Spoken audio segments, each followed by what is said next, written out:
여러분 만나서 반갑습니다. 오늘 완전히 새로운 공간에서 이렇게 녹화를 하게 됐습니다. 여기는 마포구 상암동에 있는 스튜디오인데요.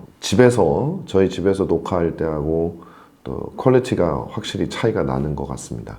오늘 여러분들과 함께 나누고 싶은 그런 대화는 한국 교회 관련된 내용입니다. 어떻게 하면 한국 교회가 다시 부흥할 수 있을까? 혹은 어떻게 하면 한국 교회가 진리 안에서 개혁되어지고 새롭게 될 수 있을까에 대해서 제가 늘 가지고 있던 생각들을 여러분들과 함께 나누고 싶어서 오늘 이 자리에 함께 하게 되었습니다.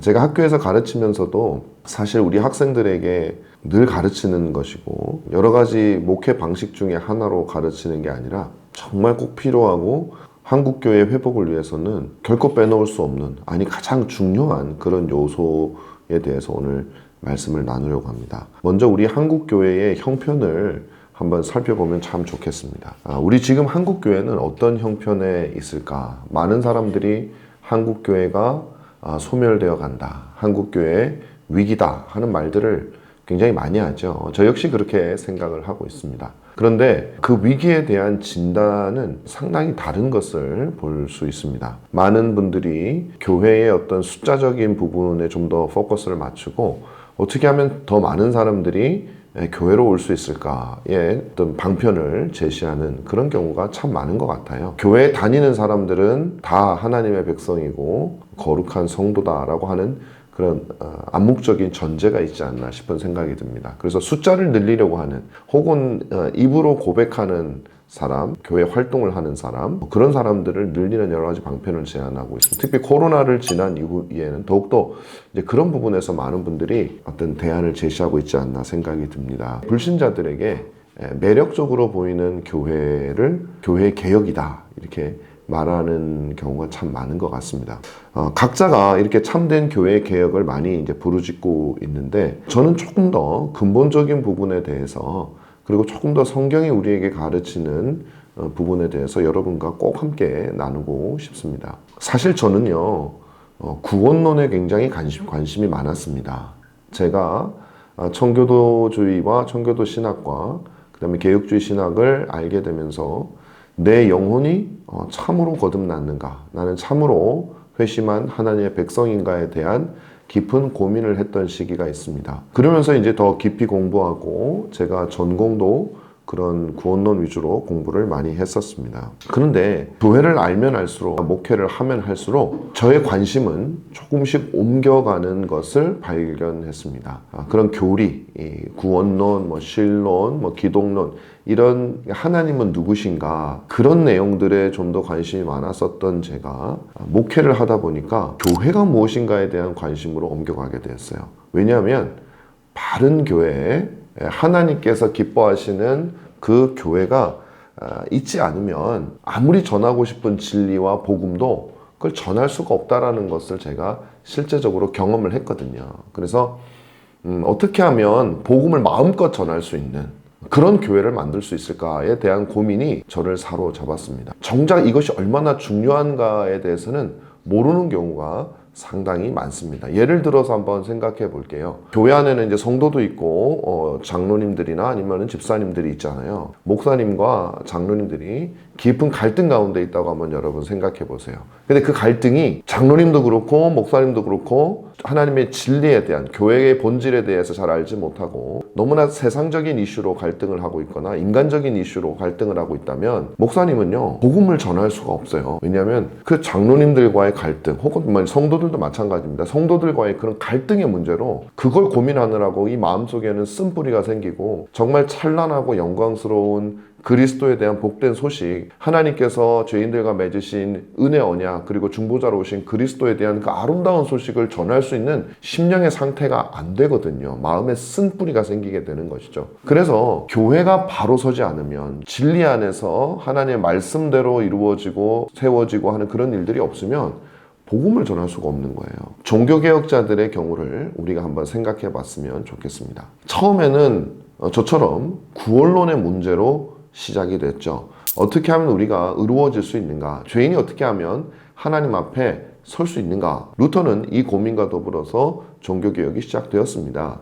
그런데 곧 루터뿐만 아니라 많은 종교개혁자들의 관심은 어떤 교회가 참되고 하나님께서 기뻐하시는 교회인가에 대한 문제로 옮겨졌습니다. 그래서 루터의 주된 공격 대상은 교황주의였죠. 교황을 비롯한 사제 중심주의, 이와 같은 교회 구조에 대한 변화, 개혁으로 이어질 수밖에 없었던 거죠. 칼빈도 마찬가지고 거의 모든 종교 개혁자들이 다 마찬가지였습니다. 교회 구조가 신학을 결정하기 때문에 그렇습니다. 중세시대 1000년의 역사 동안 로마 가톨릭 교회가 굉장히 많이 교리적으로 타락했습니다. 구원론에 있어서 아주 심각한 문제가 있었고요. 성경이 가르치지 않는 구원의 방편을 제시하고 그 외에도 말할 수 없이 많은 신학적인 오류가 있었는데 그 근본 이유가 무엇이냐면 여러 가지가 있을 수 있지만 저는 개인적으로 그것이 왜곡된 교회의 구조라고 저는 보고, 또 종교개혁자들도 또 17세기의 장로교회 주의자들, 그들도 마찬가지였다고 봅니다. 그래서 그렇게 저항을 했던 것이죠. 교황을 교회의 머리로 세우고 그 밑에 사제 중심적으로 수직적으로 이루어지는 계급 체제의 그런 교회 구조는 필연적으로 교황과 사제의 권위를 높이는 방식으로 성경을 왜곡하고 교회를 왜곡할 수밖에 없는 것입니다. 그래야 교황의 권위가 세워지고 사제의 절대적 권위 속에서 자신들의 기득권을 유지할 수가 있는 것이기 때문이죠. 그러다 보니 성경에 없는 내용을 덧붙이게 되거나 성경을 왜곡되게 해석하는 일이 비일비재했던 것입니다. 그것이 구원론에 있어서 심각한 문제를 가져오게 되었던 요소 중에 하나죠. 그러니까 이것처럼 교회 구조는 신학의 내용, 교회가 가르치는 내용을 결정할 수밖에 없기 때문에 교회 구조는 굉장히 중요한 것을 우리가 알 수 있습니다.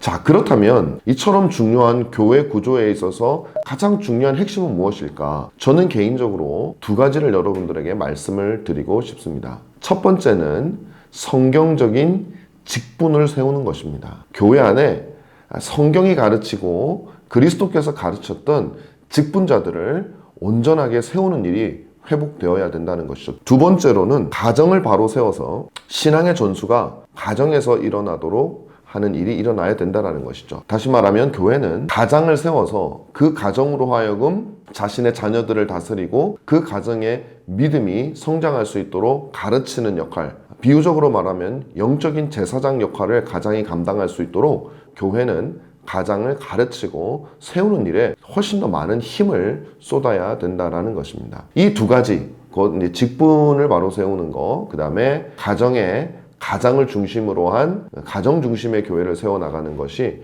굉장히 핵심적이라고 생각합니다. 물론 여기서 가정 중심의 교회가 무슨 오늘날 말하는 그런 가정교회를 말하는 것과는 다릅니다. 그런 교회론이 아니고요. 전통적인 교회론 속에서 그 가정을 구성하는 그 부모를, 가장을 잘 훈련시켜서 그들이 일주일 내내 가정을 하나님의 말씀이 살아 숨쉬는 곳으로 만들어가는 그런 의미에서의 가정교회를 말하는 것입니다. 먼저 여러분과 함께 말하고 싶은 것은 직분에 대한 내용입니다. 직분에 대해서 말할 때 가장 먼저 우리가 언급해야 될 것은 뭐냐면 직분이 무엇인가라고 하는 것이죠. 직분은 먼저 예수 그리스도께서 세우신 것입니다. 우리가 에베소서 4장에 있는 대로 그리스도께서 여러 사람들에게 그 직분에 필요한 은사를 주시고 그 은사에 따라 그들을 교회의 일꾼으로 부르시는 거죠. 어떤 사람은 사도로, 어떤 사람은 선지자로, 어떤 사람은 복음 전도자로, 그리고 목사와 교사로 부르시는, 바로 그것이 그리스도께서 교회 안에 세운 겁니다. 그 목적은 뭐냐면 성도들이 성장하여서 그리스도의 장성한 분량이 충만할 때까지 그들이 잘 자라날 수 있도록 돕는 일을 하기 위해서 주님께서 은사를 주시고 그 은사에 따라 부르신 것을 우리는 직분이라고 말한다고 하는 사실을 기억해야 됩니다. 그러므로 이 직분이라고 하는 것은 교회에 반드시 필요한 것입니다. 그런데 단순히 목사나 장로나 집사라고 하는 그런 직분에 대한 이름이 필요하다는 것이 아니에요. 어떤 사람들을 세워놓고 그런 이름을 붙여주고 일은 아무거나 해라, 그런 것이 필요하다는 것이 아닙니다. 여기서 필요하다는 건 뭐냐면 성경에서 말하는 목사와 장로와 집사가 감당하는 그 기능이 필요하다는 것이죠. 목사와 장로와 집사, 주님이 세우신 그 직분자들이 어떤 기능을 수행해야 하는가가 굉장히 중요한 것입니다. 왜냐하면 교회는요, 우리 주 예수 그리스도께서 세우신 것이죠. 예수님께서 기획하시고 예수님께서 생각하시고 예수님께서 세우신 겁니다. 그러므로 그 교회의 본질을 가장 잘 알고 계시는 분은 성자이신 그리스도세요. 그 그리스도께서 생각을 하시기에 교회에는 이러한 기능이 반드시 필요하다. 그래서 이러한 기능을 수행하는 사람을 장로라고 부르고 저러한 기능을 수행하는 사람을 집사라고 부르자. 이런 기능을 수행하는 사람을 목사라고 부를 것이다. 주님께서 그렇게 정하신 것이죠. 가장 교회를 잘 아시는 분께서. 근데 문제는 뭐냐면 오늘날 우리들이 교회를 우리가 정의를 해버리기 시작했습니다. 그리고 그 교회의 기능도 우리가 정의를 해버리기 시작했었어요. 그래서 예수 그리스도께서 원하는 교회가 아닌 어떤 경우는 우리가 원하는 교회를 세워나가기 시작하고 그 우리가 원하는 교회를 위해서 필요한 여러 가지 직책이나 직분을 우리가 세우기 시작한 겁니다. 그래서 오늘날 많은 교회들을 보면 성경에서 정한 직분 외에도 각 교회에서 임의적으로 세운 여러 직분들이 교회 안에 있는 것을 우리는 볼 수 있습니다. 물론 저는 그런 우리가 임의적으로 세우는 임시적인 그런 직분들이 없어야 된다. 그런 걸 절대 세워서는 안 된다. 그런 의미는 아닙니다.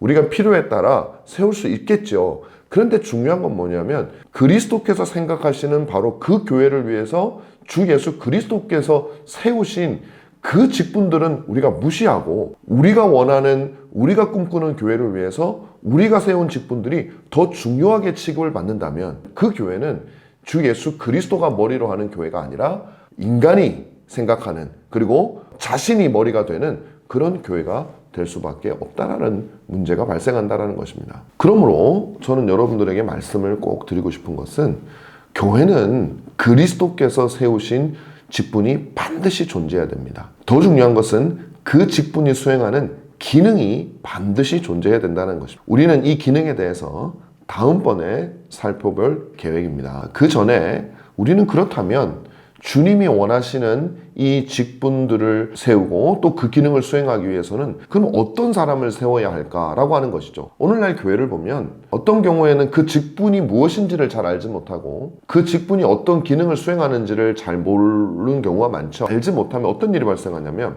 목사 자격이 되지 않는 사람을 목사로 얼마든지 세울 수 있는 거예요. 우리 보기에 좋은 사람을 세우는 거죠. 혹은 장로의 자격이 되지 않는 사람, 우리는 장로로 뽑을 수 있는 겁니다. 집사도 마찬가지입니다. 이것은 재앙과 같은 것이죠. 주님께서 우리에게 직분을 정하시고 그 직분에 합당한 자격을 정해주셨어요. 예를 들면 가장 대표적인 것이 디모데전서 3장에 있는 내용이잖아요. 거기 보면 감독과 집사의 직분이 어떤 사람들에 의해서 수행되어져야 하는가에 대한 내용이 나와 있어요. 왜 주님은 그렇게 정해주셨을까요? 왜 우리가 임의로 하면 안 될까요? 그 이유는 주님께서 당신의 교회를 가장 잘 아시고 그 기능과 그 역할을 가장 잘 아시는 분께서는 어떤 사람이 그 직분을 가져야 가장 그 직분을 잘 할 수 있을지를 너무나도 잘 아시기 때문에 그렇습니다. 그러니까 오늘 우리는 그저 성경에 나와 있는 직분을 이름만 세우는 것이 중요한 것이 아니라 그 직분에 대한 자격을 성경이 설명하는 대로 최대한 적용하여서 그 직분을 세울 때에 주님께서 원하시는 그 기능을 교회 안에서 직분자들이 할 수 있다는 사실입니다. 오늘 우리는 이 원칙이 잘 안 지켜지는 것을 너무나 많이 볼 수 있습니다. 어떤 경우는 그런 직분의 자격에 대해서 성도들에게 가르쳐 주지도 않는 경우도 많고요. 성도들도 모르는 경우도 많고요. 가장 익숙한 얼굴을 뽑는 경우도 참 많죠. 이처럼 우리는 직분에 대해서 알아야 되고 그 직분의 자격을 지켜서 우리가 세워야 된다는 사실입니다. 그렇다면 그 직분이 무엇일까요? 여러분 이미 다 예상을 하셨겠지만 두 가지로 나누면 장로와 집사라고 말을 할 수 있습니다. 에베소서와 고린도전서 같은 곳에서 직분에 대한 설명이 대표적으로 나오는데 에베소서에서는 목사와 교사라고 하는 직분이 나오고 고린도전서에는 장로라고 하는 직분들이 뿐만 아니라 여러 곳에서 장로라고 하는 직분이 등장을 하죠. 이 모든 것들을 조합해 봤을 때 크게 나누면 장로와 집사라고 하는 직분이고요. 장로라고 하는 직분은 또 세 개로 나누어집니다. 첫 번째가 목사고, 두 번째가 교사고, 세 번째가 일반적으로 우리가 장로라고 부르는 직책입니다. 또 우리가 하나 방금 말했던 대로 집사라고 하는 직책. 이 네 가지 직분이 전통적으로 불려왔었던 직분이고요. 오늘날은 대부분의 교회에서 교사라고 하는 직분이 목사라고 하는 직분과 합쳐져서 사라졌습니다. 우리가 다음 시간에는 목사, 장로, 집사 이 직분들에 대해서 좀 더 구체적으로 살펴보도록 하겠습니다. 오늘 시청해 주셔서 감사합니다.